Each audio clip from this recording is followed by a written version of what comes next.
সুন্দরী ST school and কলেজের পক্ষ থেকে সকলকে অনলাইন ক্লাসের শুভেচ্ছা জানাচ্ছি।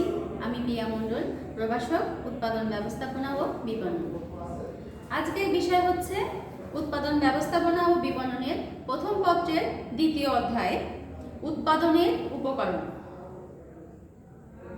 এই অধ্যায় থেকে আজকের আলোচ্য বিষয় হচ্ছে উৎপাদনের যে উপকরণ। কি কি এই উপকরণগুলো? উৎপাদন করতে গেলে যে 4টি উপকরণ লাগে: ভূমি, শ্রম, মূলধন এবং সংগঠন। এই উপাদানের দ্বিতীয় উপকরণ হচ্ছে কি? শ্রম। আজ আমরা আলোচনা করব এই শ্রম নিয়ে। আমাদের আজকের শিখন ফল হচ্ছে শ্রম কাকে বলে, শ্রমের প্রকারভেদ, আর হচ্ছে কি শ্রমের বৈশিষ্ট্য। এখন আমরা জানবো যে শ্রম কাকে বলে। তোমরা বলো তো শ্রম কাকে বলে? শ্রম বলতে আমরা কি বুঝি? শ্রম হচ্ছে কি মানুষের দৈহিক বা শারীরিক যে পরিশ্রম, সেটাই হচ্ছে কিন্তু শ্রম।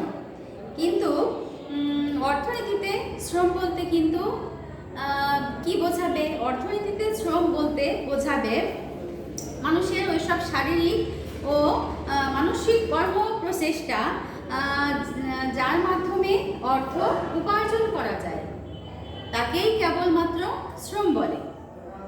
যদি সেই শ্রমে কোনো অর্থের মূল্য না থাকে বা আর্থিক কোনো বিষয় জড়িত না থাকে, তাহলে কিন্তু তাকে শ্রম বলা যাবে না। শারীরিক যে কোনো পরিশ্রমকেই কিন্তু আমরা শ্রম বলি। কিন্তু কেউ যদি এখন মনের আনন্দে গান গায়, তাহলে কিন্তু সেটা কখনোই শ্রম হবে না। কিন্তু কেউ যদি টাকা উপার্জনের উদ্দেশ্যে গান করে, তখন কিন্তু সেটা অবশ্যই শ্রম। অনেক সময় দেখা যাচ্ছে কারো শারীরিক ওজন অনেক বৃদ্ধি পেয়েছে, সে যদি তার ওজন নিয়ন্ত্রণের জন্য বা ওজনটা কমানোর জন্য নিয়মিত শারীরিক পরিশ্রম করে সকালে বিকালে, তাহলে কি সেটা শ্রম হিসেবে বিবেচিত হবে? না, তাহলে কিন্তু সেটা শ্রম হিসাবে বিবেচিত হবে না। আবার যদি কেউ দেখা যাচ্ছে শারীরিক পরিশ্রম হিসাবে তার একটা সবজি বাগান করে, সকালে সন্ধ্যায় সেখানে শ্রম দিতে থাকে, সেটা কি হবে? শ্রম।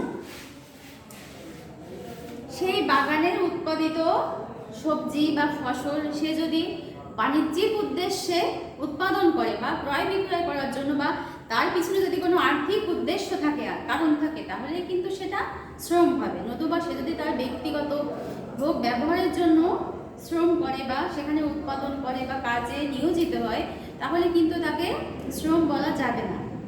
এই শ্রম হতে গেলে দেখো, একটু লক্ষ্য করো হোয়াইট বোর্ডে, এই শ্রম শারীরিক এবং মানসিক প্রচেষ্টার একটা সমন্বিত প্রচেষ্টা হতে হবে, শারীরিক এবং মানসিক। তারপরে শ্রমের পেছনে আর্থিক বিনিময় থাকবে। শ্রম হতে গেলে অবশ্যই একটা আর্থিক বিনিময় মূল্য থাকতে হবে, তা না হলে কিন্তু শ্রম হবে না। এর আরেকটি বৈশিষ্ট্য বা কি হচ্ছে যে শ্রম একটি জীবন্ত উপাদান। শ্রমের কিন্তু একটা অনুভূতি আছে। শ্রম অবশ্যই একটা জীবন্ত উপাদান, কারণ কেননা শ্রমিক থেকে শ্রমকে কখনো বিচ্ছিন্ন করা যায় না। তারপরে কি হচ্ছে, শ্রমকে শ্রমিক থেকে আলাদা করা যায় না। এটাও হচ্ছে শ্রমের আরেকটা বৈশিষ্ট্য, যে শ্রমকে কখনো শ্রমিক থেকে আলাদা করা যায় না। তাহলে আমরা দেখলাম, এবার দেখব কি আমরা, যে শ্রমের প্রকারভেদ। তোমরা বলতে পারবে শ্রম কত প্রকার বা কি কি?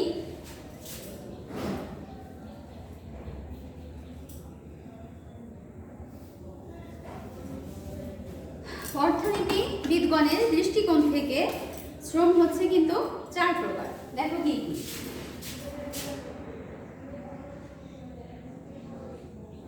এটা আমরা শ্রম দেখলাম। শ্রমের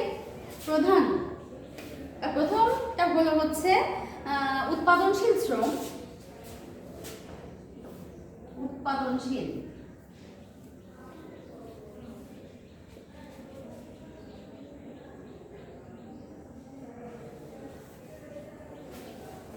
শ্রমের দ্বিতীয় ভাগ হচ্ছে অনুৎপাদনশীল শ্রম। এটা হচ্ছে 2 নম্বরে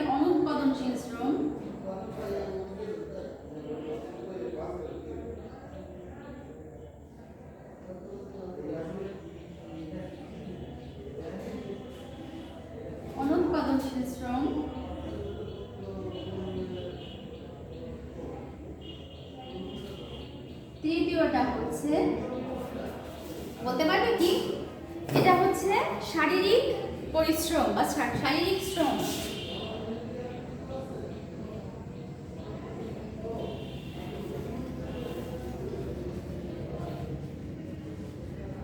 শারীরিক শ্রম। আর শেষের উপাদানটা কি বলতে পারবে? শেষেরটা হচ্ছে মানসিক শ্রম।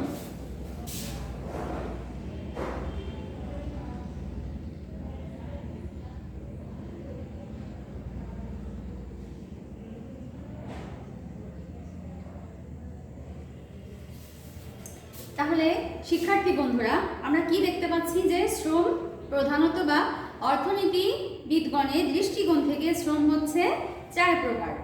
প্রথম হচ্ছে কি উৎপাদনশীল শ্রম, তারপর দ্বিতীয়টি হচ্ছে কি অনুৎপাদনশীল শ্রম, তৃতীয়টি হচ্ছে শারীরিক পরিশ্রম বা শ্রম, তারপরে হচ্ছে কি চতুর্থ এবং শেষটা হচ্ছে মানসিক শ্রম।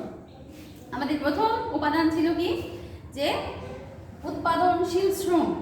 উৎপাদনশীল শ্রম বলতে বোঝায় যে শ্রমের সাহায্যে কোনো কিছু উৎপাদন করা যায় বা কোনো কিছু উৎপাদন করা হয়, সেটাই হচ্ছে উৎপাদনশীল শ্রম।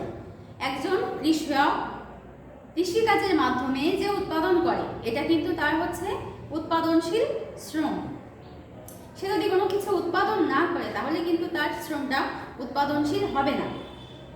তারপরে হচ্ছে কি অনুৎপাদনশীল শ্রম। অনুৎপাদনশীল শ্রম বলতে কি বোঝায় যে কাজের মাধ্যমে অতিরিক্ত কোনো কিছুই অর্জন করা সম্ভব নয়, সেটাই হচ্ছে অনুৎপাদনশীল শ্রম।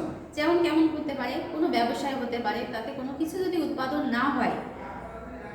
তারপরে একজন ডাক্তার, উনি কিন্তু কোনো কিছু উৎপাদন করেন না। একজন আইনজীবী কোনো কিছু কিন্তু উৎপাদন বা কোনো কিছু সৃষ্টি করেন না। এই যে একজন ডাক্তার, একজন আইনজীবীর যে সেবা, এই যে শ্রম, এনাদের শ্রমগুলো হচ্ছে কি অনুৎপাদনশীল শ্রম। তারপরে দ্বিতীয় নম্বরের শ্রমটা কি আমরা দেখব, সেটা হচ্ছে শারীরিক শ্রম। শারীরিক শ্রম বলতে কোনো ব্যক্তির কায়িক যে পরিশ্রম, দৈহিক যে পরিশ্রম, সেটাকে বলে শারীরিক পরিশ্রম। যেমন একজন জেলে, সে যদি মাছ ধরে, একজন কামার, সে যদি জিনিসপত্র তৈরি করে, একজন তাঁতি যদি শাড়ি তৈরি করে, এই সব কিছুই কিন্তু হচ্ছে কি তার শারীরিক পরিশ্রম বা শারীরিক শ্রম। আমাদের চতুর্থ এবং শেষ যে শ্রম আছে, সেটা হচ্ছে কি বলতো, সেটা হচ্ছে মানসিক শ্রম। কোনো কাজ করতে গেলে একজন ব্যক্তির মেধা বা বুদ্ধির যে পরিশ্রম হয়, সেটা কিন্তু হচ্ছে মানসিক পরিশ্রম। একজন শিক্ষক যখন ক্লাস দেন, তারপরে একজন ডাক্তার সে যখন রোগী দেখে, তার ব্যবস্থাপত্র যখন তৈরি করে বা তার ওষুধ যখন নির্ধারণ করেন, তাদের এই কাজকে কিন্তু বলা হয় মানসিক শ্রম। তাহলে তোমরা বুঝতে পারছো যে শ্রম 4 প্রকার। এটা হচ্ছে কি উৎপাদনশীল শ্রম, দ্বিতীয়টা হচ্ছে অনুৎপাদনশীল শ্রম, তৃতীয়টা হচ্ছে কি শারীরিক শ্রম এবং চতুর্থটা হচ্ছে কি মানসিক শ্রম। এরপর আমরা কি দেখব? এরপর দেখব আমরা কি শ্রমের বৈশিষ্ট্য। দেখো, শ্রমের প্রথম বৈশিষ্ট্য হচ্ছে কি জীবন্ত উপাদান।